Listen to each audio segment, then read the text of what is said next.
दाल पतली कर दो बहू, तुम्हारे माता पिता आए हैं। रात के लगभग 8:30 बज चुके थे। निधि रसोई घर में रात का खाना बना रही थी और खाना लगभग बन भी चुका था। केवल दाल में तड़का लगाना ही बाकी था। वैसे भी आज उसने हल्के फुल्के दाल चावल ही बनाए थे। दोपहर में कुछ मेहमान आए थे, इसीलिए पनीर और छोले दोनों की ही सब्जी बनी थी, तो रात में हल्का फुल्का ठीक रहता है। अभी निधि ये सोच रही थी कि सास ममता जी ने रसोई में प्रवेश किया। बहू, शिल्पा के सास ससुर आने वाले हैं, फटाफट से खाना बना दो, कुछ बढ़िया सा बना देना, आखिर समधी है, कोई कंजूसी मत करना, ऐसा ना हो कि कल को शिल्पा को 2 बात सुननी पड़े। मैं जरा सोफे के कवर बदल देती हूँ। निधि के जवाब की प्रतीक्षा किए बिना ही सास ममता जी बाहर चली गई, क्योंकि वह जानती थी कि निधि सब कुछ संभाल लेगी। लेकिन ममता जी की बात सुनते ही निधि को 10 दिन पहले की घटना याद आ गई और ना चाहते हुए भी उसका मन एक बार फिर से दुखी हो गया।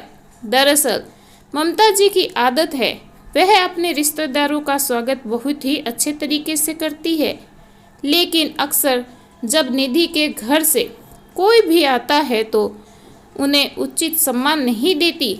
जब भी निधि के घर से कोई आता है तो ममता जी अक्सर मुंह बना लेती है।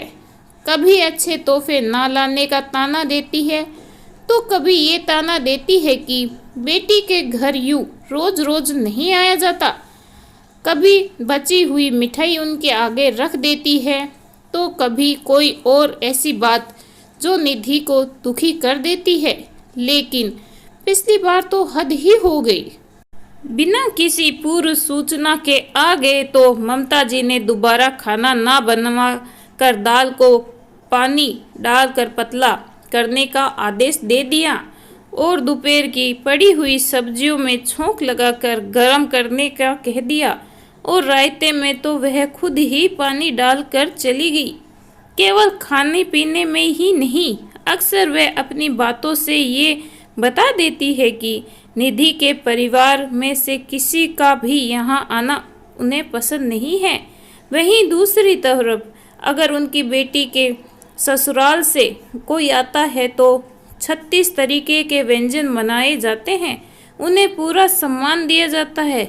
आज भी जब उन्हें पता चला कि बेटी के सास ससुर आने वाले हैं तो उन्होंने निधि को बढ़िया खाना बनाने का हुक्म दे डाला। हालांकि बाकी हर तरीके से ममता जी का व्यवहार निधि के प्रति बहुत अच्छा रहता है, लेकिन न जाने क्यों जब भी बात निधि के परिवार की आती है तो उनका व्यवहार बदल जाता है। वैसे भी सब सोचकर आज निधि की आंख भर आई। कहते हैं कि किसी के सब्र का इम्तिहान नहीं लेना चाहिए, लेकिन शायद ममता जी ये बात समझ नहीं पा रही थी, इसीलिए बार बार निधि के मायके वालों को अपमानित करके वह निधि को दुखी कर रही थी।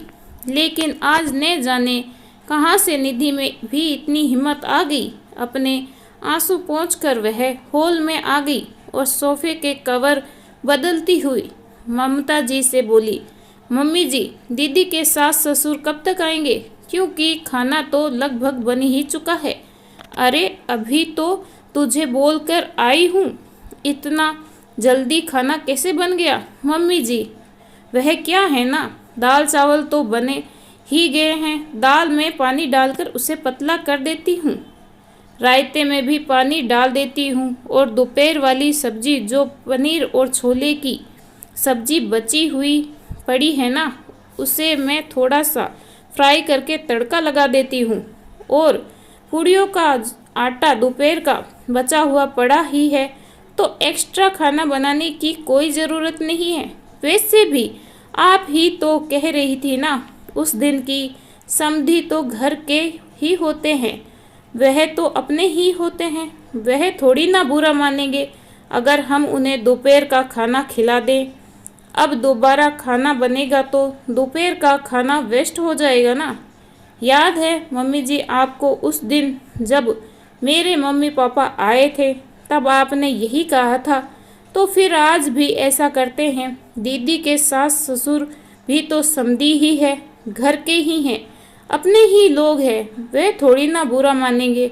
क्यों, सही कह रही हूँ ना मैं मम्मी जी? निधि की कही हुई हर बात आज ममता जी को आईना दिखा रही थी और उन्हें ये एहसास करवा रही थी कि आज तक वो निधि के परिवार के साथ कितना गलत कर रही थी। शायद इसीलिए निधि कहने से इतना सब कुछ सुनने के बाद आज निधि से आंख मिलाने की उनकी हिम्मत नहीं हो रही थी। लेकिन फिर भी गलती का एहसास होने पर गलती को स्वीकार ना करना ये ममता जी की फितरत नहीं थी।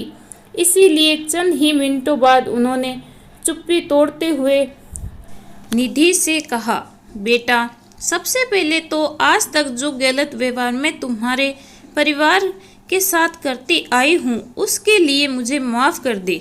और दूसरी बात, मैं तुझसे वादा करती हूँ कि जिस तरीके का व्यवहार शिल्पा के ससुराल वालों के साथ मैं करती हूँ, जिस तरह उन्हें मान सम्मान देती हूँ, वही मान सम्मान और वही अपनापन अब से मैं तुम्हारे परिवार को भी दूंगी। देर से ही सही, लेकिन मुझ पर गुस्सा करके मुझे दो बात सुनाकर सही राह दिखाने के लिए थैंक यू बेटा। दोस्तों, अक्सर ये देखा गया है कि लड़के वालों का व्यवहार लड़की वालों के प्रति अच्छा नहीं होता, उन्हें उचित मान सम्मान नहीं दिया जाता। जबकि जिस माता पिता ने आपको अपने जिगर का टुकड़ा दे दिया, उनका मान सम्मान तो अत्यंत आवश्यक होता है। लेकिन फिर भी हमारा ये समाज न जाने क्यों उनकी अवहेलना कर बैठता है। इस विषय पर आपके क्या विचार हैं? ये कहानी आपको कैसी लगी ज़रूर बताइएगा, कमेंट करना ना भूलें। और कहानी अच्छी लगी हो तो प्लीज़ लाइक ज़रूर करें। ऐसी कहानियाँ और सुनने चाहते हो तो प्लीज़ चैनल को सब्सक्राइब करना ना भूलें। कहानी सुनने के लिए आपका बहुत बहुत धन्यवाद।